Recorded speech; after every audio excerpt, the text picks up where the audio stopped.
Welcome. Let's discuss vertical asymptote in a rational function. Well, we can think of rational functions as a function in form of a fraction.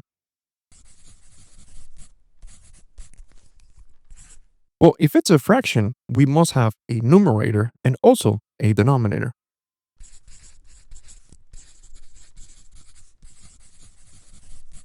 And when we are working with rational functions, sometimes we encounter vertical asymptotes, and we can identify the location of those vertical asymptotes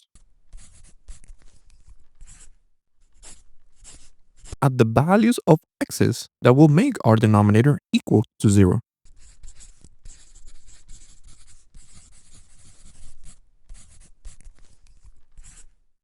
So let's visualize this.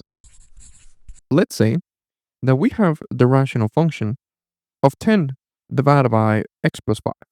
If we take a look at the denominator, which is the expression of x plus 5, we can see that when x is equivalent to negative 5, the denominator is equivalent to 0.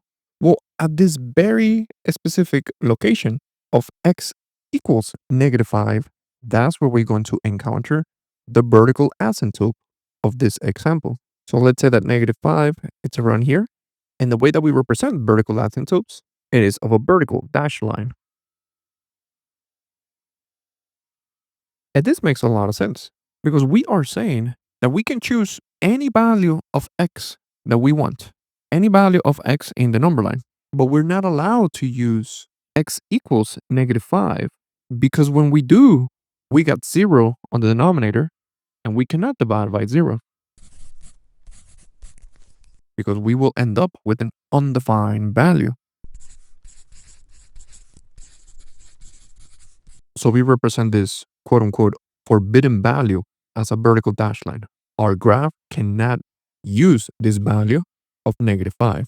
Let's take a look at some other examples. In this example, we would like to identify the location of the vertical asymptote.